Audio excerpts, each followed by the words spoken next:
गरुडध्वजा मंगलम पुंडरीकाक्षो मंगलाय तनोहरि सर्वमंगल मंगल्ये शिवे सर्वार्थ साधिके शरण्ये त्र्यंबके गौरी नारायणी नमोस्तुते।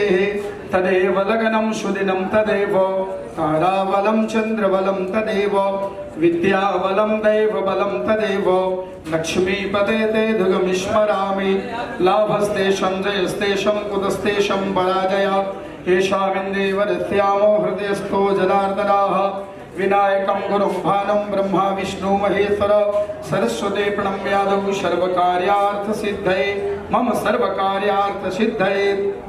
भगवान सिद्धि विनायक के चरणों में ऐसी मंगल कामनाएं हैं कि हमारे सारे कार्यों की सिद्धि हो निर्विघ्न पूर्वक। भगवान गणेश जी महाराज सदैव व्यापार में वास करें, ऐसी मंगल कामनाएं। बोले गणपति गजानन भगवान की जय, सिद्धि विनायक देव की जय। गणपति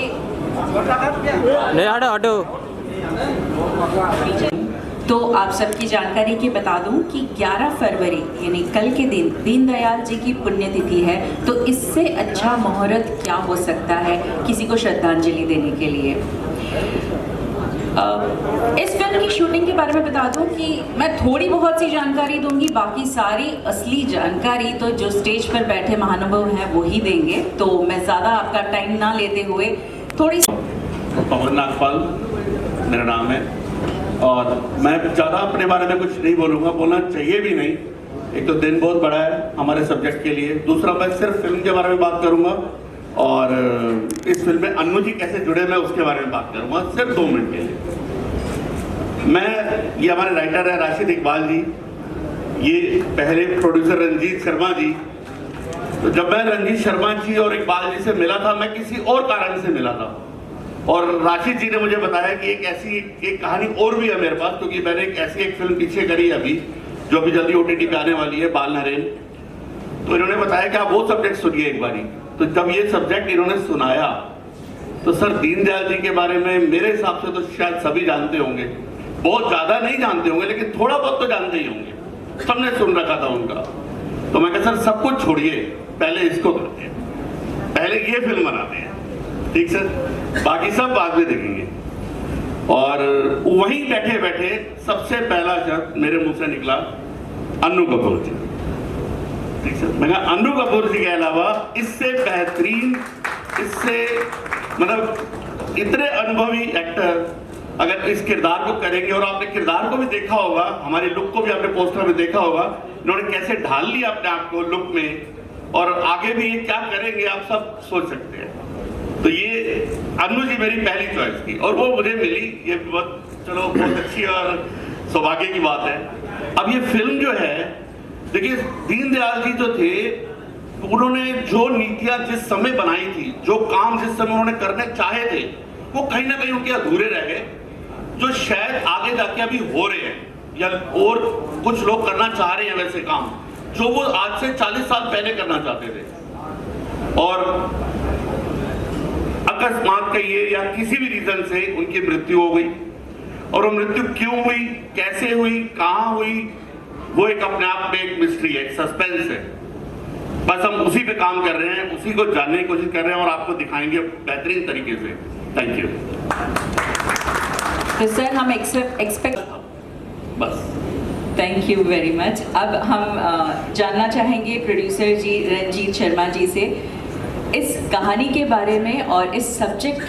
हेलो सबको मेरी तरफ से बहुत बहुत नमस्कार। मैं रंजीत शर्मा हूँ। मेरे को ये स्टोरी इंद्रेश कुमार जी RSS के जो महान प्रचारक हैं उन्होंने एक बार सुनाई। जब मैंने उनको कहा भाई साहब इसके ऊपर पिक्चर बनाओ, क्यों नहीं बनाओ, आप बनाओ। उनका संघ का आशीर्वाद मेरे को मिला। जब मैंने उनको अन्नू जी का नाम बताया था वो बहुत खुश हुए, और उन सबकी आशीर्वाद के बाद मैं सबसे परमिशन लेके आगे बढ़ा, और जो स्टोरी है वो मेरे को हमारे जो राइटर है वो पूरी की पूरी सुनाएंगे। मैं सिर्फ अन्नू जी को बहुत बहुत धन्यवाद, डायरेक्टर को, राइटर, और राजीव जी ने मेरा बहुत साथ दिया दिन रात। और उसके बाद हरीश जी मिले, हरीश जी ने कहा मैं तुम्हारे साथ हूँ, पीछे मत आइए। अब हमारे एक राइटर की हैसियत से 32 साल हो गए फिल्म इंडस्ट्री में। कई बायोपिक्स लिखी मैंने, ये शायद तीसरी या चौथी बायोपिक है मेरी। इन्होंने पूछा कि कैसे आई दिमाग में, वो एक अलग कहानी थी कि एक रेलवे स्टेशन से एक किताब उठाई मैंने और पढ़ना शुरू किया। पढ़ने के बाद पता चला कि दीनदयाल जी के बारे में जानता ही था, लेकिन एक जगह जहाँ मेरी निगाह रुकी वो थी उनकी मौत कैसे हुई, क्या हुआ, कैसे हुआ, और तमाम सारी बातों को पढ़ने के बाद पता चला कि ये मिस्ट्री अनसॉल्व्ड है, इस रहस्य को सुलझाया नहीं गया है। और हम भी आपको वही दिखाएंगे। ये रहस्य जब वो लोग नहीं सुलझा सके तो हमारी औकात नहीं कि हम उसको सुलझाएं, लेकिन जिसके साथ ये हुआ था वो इस चीज़ को जानता है और शायद वो इस चीज़ को सुलझा के चला जाएगा, और वो है दीनदयाल। तो मैंने एक फिल्म कंप्लीट की, नाम पहले कुछ और था, नाम मिलता नहीं है, फिर मैंने ये नाम हम सब ने रखा। उसके बाद जब ये पता चला कि अन्नू जी इसमें आ गए, तो एक होता ना, एक आदमी सोचा होता है यार क्या, कौन करेगा, कैसे करेगा। अन्नू जी का नाम आने के बाद मेरी एनर्जी डबल हो गई कि भाई ये आदमी तो। I'm Harish Reddy, the co-producer of this movie. And first of all, I want to say thanks to Mr. Anup ji entering into this movie. And I can't talk much. I can say only thing is congratulations to everyone. This movie will be the biggest hit. Thank you Rajiv. Nandan कि आज ये घड़ी आई है। रंजीत जी से मेरा संबंध शायद 20 से 25 साल पुराना है। जब इस फिल्म को हम करने जा रहे थे तो कहीं घबरा रहे थे। एक दिन मैं जब घर ये आए, छोटा मैं हूँ लेकिन मुझे ये भाई साहब बोलते हैं, तो बोले भाई साहब क्या करना है, कैसे करना, बड़े घबराए हुए से थे। मैंने कहा यार बस करना है और तुम कर दो बस, अब ये क्या करना है, क्या करना है। तो बोले नहीं कल अनु जी की कोई शूटिंग चल रही है मीरा रोड और वहाँ चलना है हमने। तो हमने कहा चलो। बस जैसे इनके सानिध्य में पहुँचे, इनको देखा, इनको सुना और बहुत मेहमान नवाजी करी इन्होंने हमारी। हमने खाना भी साथ में खाया और हम जैसे ही वैनिटी वैन से बाहर निकले मैंने कहा बस कर दो, श्री गणेश कर दो इसका, कुछ नहीं सोचना है। तो आज इतना बड़ा सानिध्य, अनु जी को देख देख कर हम बड़े हुए, हम गुनगुनाना सीखे इनको देख देख कर, और हमारे लिए तो बहुत बड़ी प्रेरणा है। और ये मेरा सौभाग्य है कि आज मैं इस मिशन का हिस्सा बना हूँ। Thank you very much. Thank you very much for choosing me, selecting me, and finalizing me for such a big challenge. 25th September 1916 को पंडित जी का जन्म मथुरा के पास चंद्रभान करके एक गांव है, वहाँ पर हुआ था। और 11 फरवरी 1968 को आप इस दुनिया से कूच कर गए। ये जिसे आप बायोपिक थ्रिलर बोल रहे हैं, जिसे आप कह रहे हैं कि ये जीवनी है पंडित दीनदयाल उपाध्याय की। इंटरनेट पे कुछ जगह लिखा हुआ है कि पॉलिटिशियंस नहीं ना, पंडित दीनदयाल उपाध्याय एक पॉलिटिकल विजनरी थे, एक पॉलिटिकल फिलॉसफर थे, राजनीतिक दर्शन था उनका। राजनेता तो बहुत सारे हैं, पॉलिटिशियन तो बहुत हमारे गली गली में हैं। इसलिए पंडित दीनदयाल उपाध्याय को हम केवल एक राजनेता बुलाकर देश और मातृभूमि के प्रति उनका जो योगदान है, उनके विचारों का, उनके दर्शन का हम अन्याय करेंगे उनके साथ। इसलिए मेरी,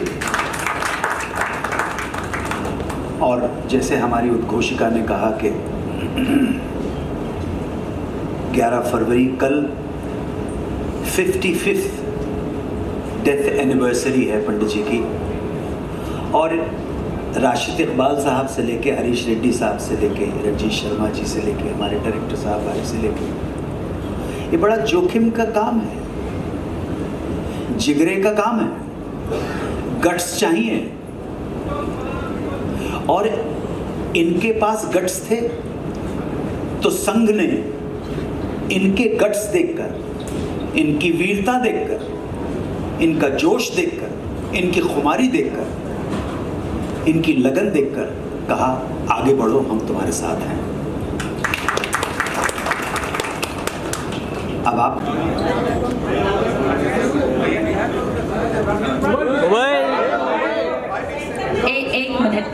एक मिनट हम 2 बार क्लैप देंगे, पहले स्टिल के लिए और उसके बाद फिर वीडियो। कब से किताबें पढ़ रही हैं और कहाँ से जा रही हैं?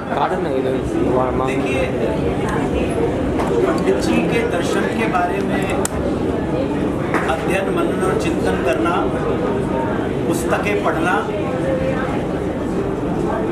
किसी भी किरदार को, किसी भी भूमिका को निभाने का एक छोटा सा पक्ष है। भूमिका निभाना, स्क्रीन पे उसको चरितार्थ करना, उसको स्क्रीन पे पर यथार्थ में प्रस्तुत करना, वो दूसरी विधा। तो जब आएगी सामने तो एक हिंदी में कहावत है, नाई नाई बाल कितने हुजूर सामने आते हैं।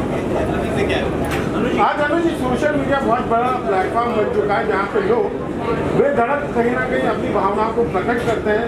कहीं ना कहीं आपको लगता है जो फिल्मकार है वो बंदिश में बन चुका है, क्योंकि बहुत सारी बातों का ध्यान रखना पड़ता है, पता नहीं किसको क्या बुरा लग जाए और कंट्रोवर्सी बन जाए। इस पर आपका क्या टेक है? सोशल मीडिया की स्ट्रेंथ इतनी ज़्यादा हो चुकी है, जब भी कोई नई विधा सामने आती है तो उसके दोनों पहलू होते हैं। आग खाना भी पकाती है और आग हाथ भी जलाती है। वैसे ही सोशल मीडिया है जहां हर एक व्यक्ति को अपने विचार बेधड़क कहने का एक प्लेटफॉर्म मिल गया। लेकिन उन विचारों के पीछे कितने तटस्थ भाव है, कितना सत्य है कि नहीं है, कि अफवाहें हैं, कि सिर्फ अफवाहों के नाम पर आपका ध्यान आकर्षण करने की एक कलाकारी है। वो तो 4% लोगों के पास है। 4% लोग भी सोशल मीडिया के ऊपर जो लिखते हैं, अगर 4% होंगे या 5% होंगे जो पूरी जिम्मेदारी के साथ हर तथ्य को 4 एंगल से वेरीफाई करने के बाद अपना कमेंट लिखें, बिल्कुल वही अनुपात हमारे देश के अंदर जिम्मेदार व्यक्तियों का है। इस देश का 95% जो व्यक्ति है वो अपने अधिकारों की बात करता है, परंतु जब उससे कहा जाता है तेरे फर्ज क्या है, तेरी ड्यूटीज क्या है, तेरे कर्तव्य क्या है, तो ठेका देगा। बिल्कुल सोशल मीडिया बाहर से थोड़ा है, सोशल मीडिया आपके और हमारे उससे बना है। सो उसके दोनों पहलू हैं। आज डायरेक्टर, आपने पूछा डायरेक्टर फिल्म बनाता है, एक बहुत स्ट्रॉन्ग पर्सपेक्टिव सामने आ गया है कि अगर आपने किसी धर्म विशेष के देवी देवताओं को, पैगंबर को, नबी को, दरवेश को, पीर औलिया को, अवतार को अगर आपने मजाक उड़ाया, उसका उपहास किया, उसका निरादर किया, अपमान किया, तौहीन की, तो हम छोड़ने वाले नहीं हैं। ये सामने आप बात खत्म हो गई। मत उड़ाइए मजाक, खुजली क्यों पड़ी हुई है आपको मजाक उड़ाने की? क्योंकि आपकी आदतें गंदी हो जाएगी। आपने अभिव्यक्ति की जो स्वतंत्रता आपको संविधान ने दी है, उसका मतलब आपने गाली देना मान लिया। जिसमें आप कहते हैं ना, मेरे पास फ्रीडम है एक्सप्रेस करने की, आपके पास फ्रीडम है अपने विचार रखने की, आपके पास कोई फ्रीडम नहीं है दूसरे को गाली देने की। दूसरे को गाली दोगे, सामने वाला भी आपको गाली दे सकता है, और हो सकता है सामने वाला आपके जबान भी काट दे।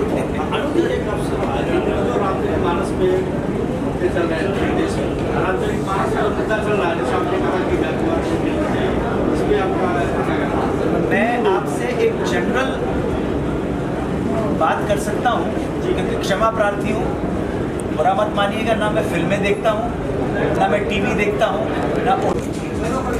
अरे पाठक जी रेडी?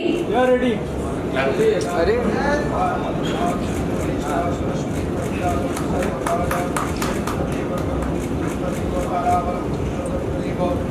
विद्याबलं दैवबलं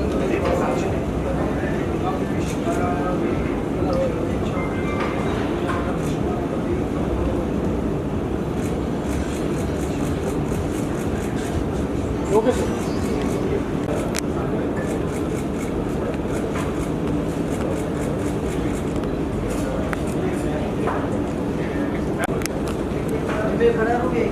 हाँ सर, खड़ा हो जाओ।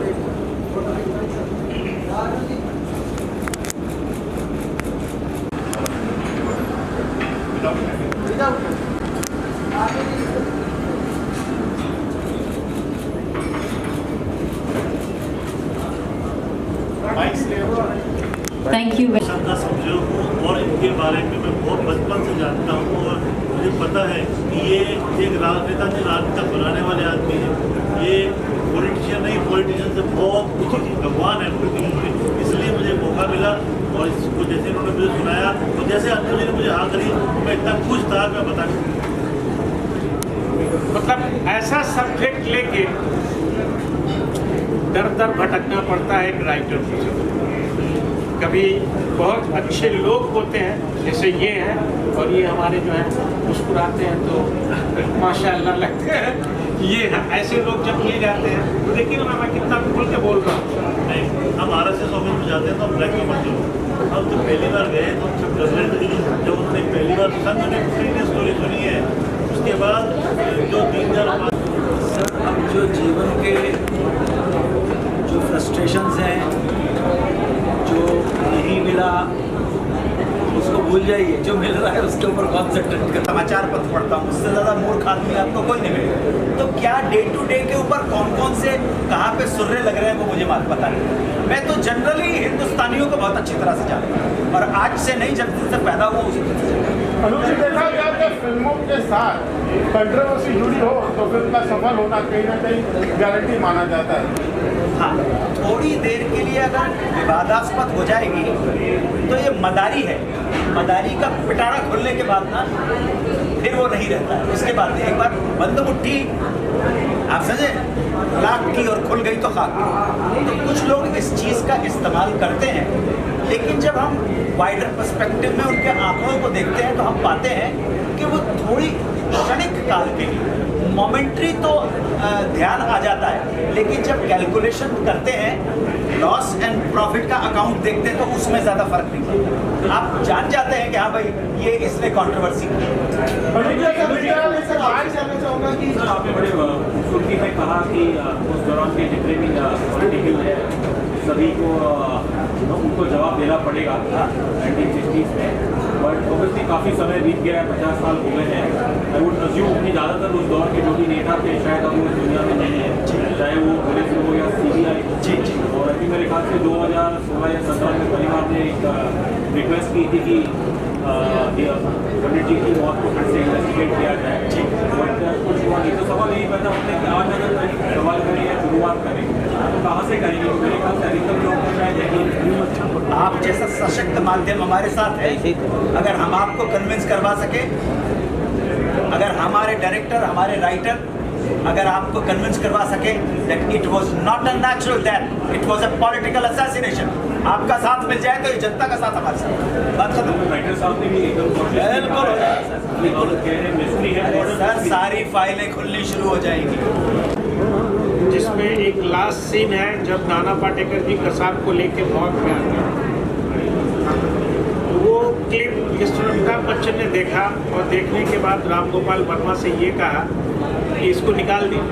राम गोपाल वर्मा ने मुझे फ़ोन किया और कहा कि रशीद तुम जल्दी आओ। उनका ऑफिस यहीं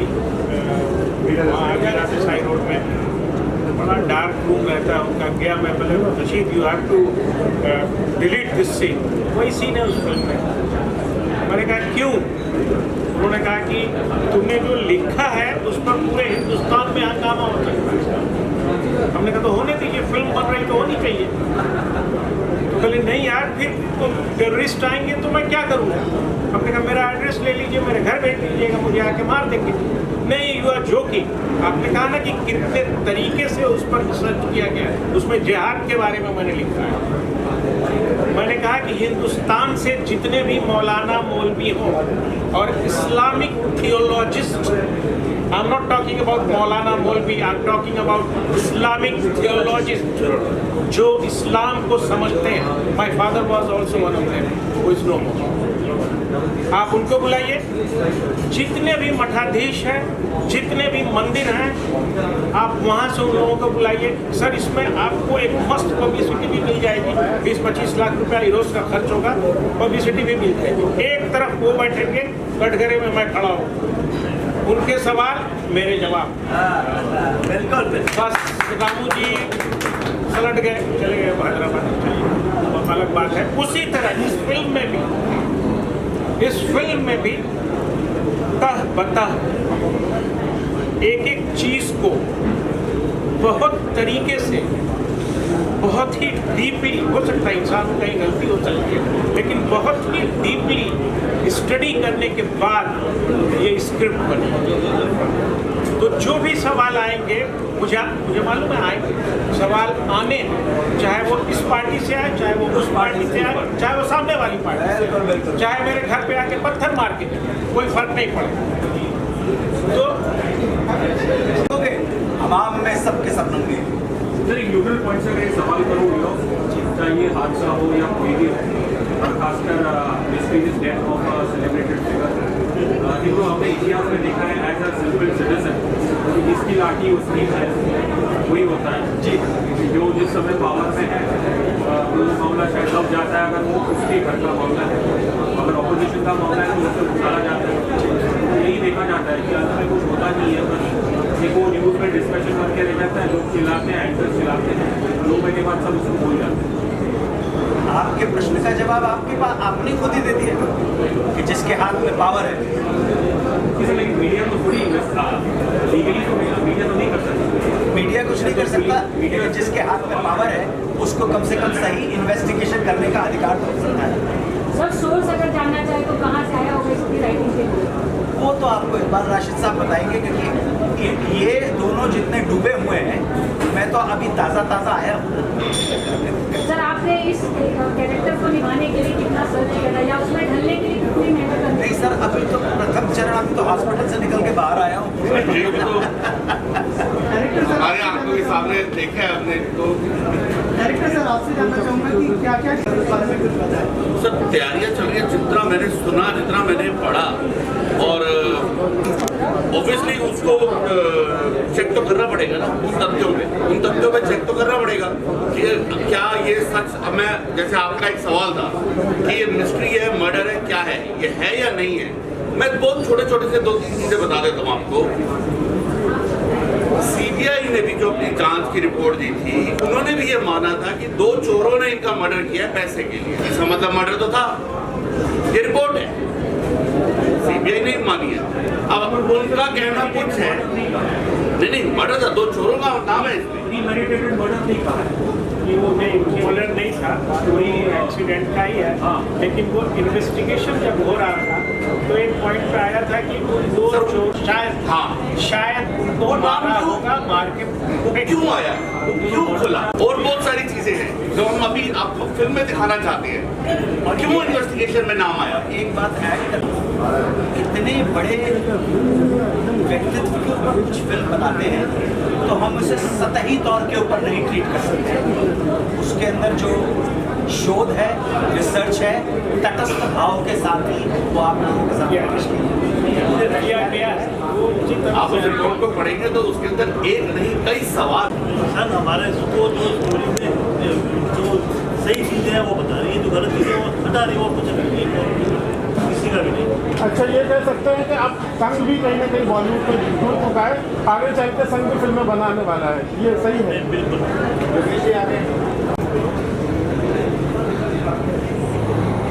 ट्रिमेंडस रिस्पॉन्सिबिलिटी। मैं right from the very beginning, जब से मैंने काम करना शुरू किया 52 साल, I feel responsible for my country and for my work. आप समझे? इन लोगों ने जो इतनी बड़ी जिम्मेदारी मेरे ऊपर, जिम्मेदारी ये नाजुक कमजोरों को उठाने के लिए बहुत होना चाहिए। सर, लाल बहादुर शास्त्री का मौत भी उनका भी एक राज है क्या? लाल बहादुर शास्त्री जी का उनका भी एक बहुत खास ही है क्या? इसी बारे में सर, आपने जिस व्यक्ति का श्रीमुख से नाम लिया है वो भारतवर्ष का माँ भारती का वो लाल था जिसने सबसे बड़ी भूल की है। और माँ भारती के उस लाल बहादुर शास्त्री ने एक ही भूल की है कि वो जल्दी चले गए, कि उनकी जल्दी मृत्यु हो। तो इस देश का नक्शा कुछ और याद रखिए, एक ही भूल हुई, वो जल्दी चले गए। तो नियति ने उन्हें बहुत जल्दी बुला लिया। मैं जब एक फिल्म थी खुदा हाफिज, तो मैं ताशकंद में शूटिंग कर रहा था, तो मैं शास्त्री जी की समाधि पे वहाँ पे गया था। पुष्पमाला अर्पण की मैंने, और वहाँ सारे पौधे लगे हुए, अभी की तस्वीरें साथ यहाँ पे मैंने रखी हुई, सवाल की। तो मैं तो जहाँ पे माँ भारती के सच्चे लाल पैदा होंगे मैं वहाँ पे पाया जाऊँ। ये देखिए, बस मेरा संबंध किसी किसी धर्म से भी नहीं, और धर्म से नहीं है इसलिए अधर्म से भी नहीं। सारे इतने बड़े स्टार और इतने बड़े लोग के साथ में एसोसिएट है, ये सबसे बड़ी खुशी की बात है। और JVPD जो जुलूस सर्कल है, आज इनका इतना बड़ा होर्डिंग लगा, अभी भी सर रेडी होंगे और पिक्चर का रिस्पॉन्स और बहुत अच्छा सब्जेक्ट था। योगेश भाई जैसे व्यक्ति हृदय से जुड़े हैं सर, निस्वार्थ दिल से जुड़े हैं। यहाँ पे व्यापार नहीं है, यहाँ दिल है, यहाँ दिल। वरना इनके पोस्टर्स के लिए तो पता नहीं कितने और खास करके अनुराग जहाँ लगा है उसके लिए और करीब JVPD तो चंदन सरकार